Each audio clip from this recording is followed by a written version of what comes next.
트레저와 함께 달려 Ready for action, let's go 추억 건물을 찾으러 A few moments later. Assalamualaikum warahmatullahi wabarakatuh. Kami dari kelompok 5 IPA akan melakukan praktikum filtrasi atau penjernihan air sederhana. Perkenalkan, nama saya Rafinka dari kelas 81. Perkenalkan, nama saya Adelia dari kelas 81. Perkenalkan, nama saya Intan Mustika Sari dari 81. Perkenalkan, nama saya Kahila dari kelas 81. Perkenalkan, nama saya Zawa dari kelas 81. Perkenalkan, nama saya Agnes dari 81. Tujuan dari praktikum penjernihan air: 1. Untuk mengetahui standar kualitas air murni.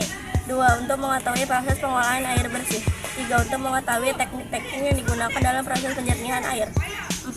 Untuk mengetahui cara pembuatan alat penjernih air dengan teknik saring air sederhana. Dasar teori dari filtrasi. Filtrasi adalah suatu proses pemisahan zat padat dari fluida atau cairan maupun gas yang membawanya menggunakan suatu medium berpori atau bahan berpori lainnya untuk menghilangkan sebanyak mungkin zat padat halus yang tersuspensi dan koloid. Untuk semua proses filtrasi, umpan mengalir disebabkan adanya teknologi dorong berupa beda tekanan. Sebagai contoh adalah akibat gravitasi atau tenaga putar.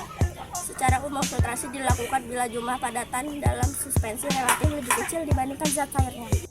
Air adalah proses penyaringan air melalui media seperti pasir atau bahan sejenisnya untuk memisahkan partikel volog atau gumpalan yang tidak dapat mengendapnya agar diperoleh air yang jernih. Penyaringan adalah pengurangan lumpur tercampur dan partikel klorida dari air limbah dengannya melewati pada media yang berporus.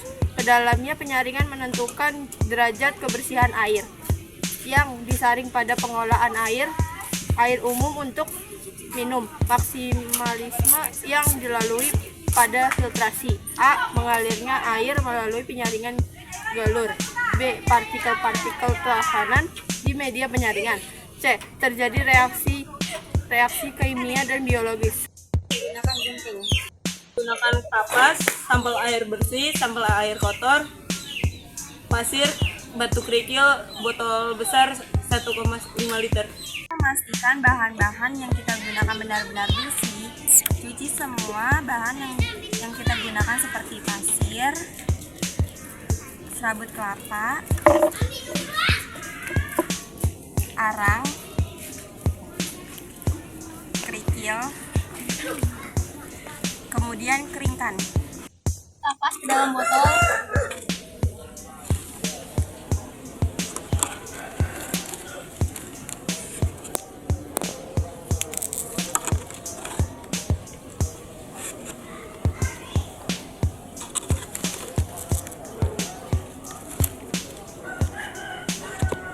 Masukkan spons ke dalam botol.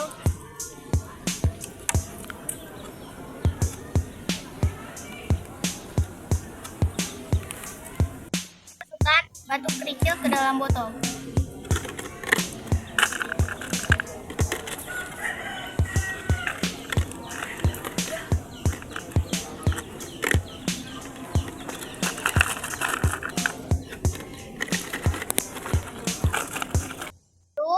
Masukkan serabut kelapa.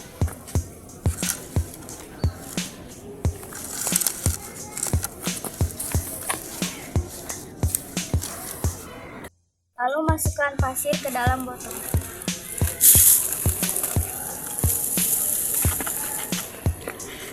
Tuang ke dalam botol.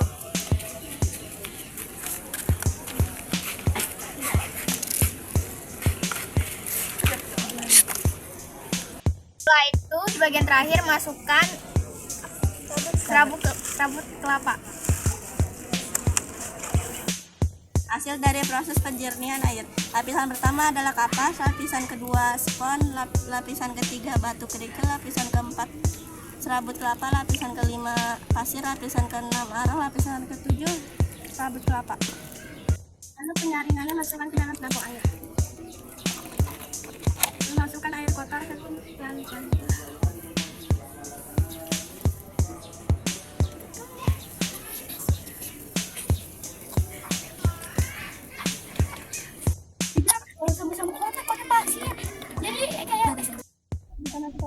lagi sampai bersih.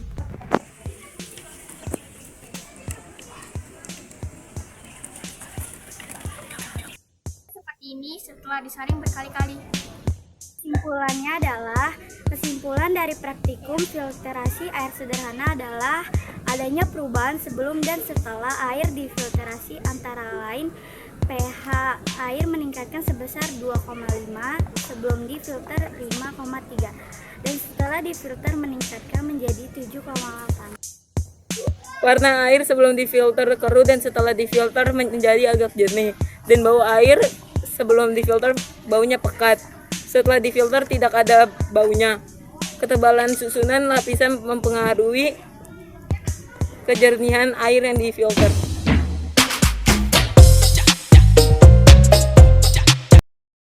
차가운 물을 찾으러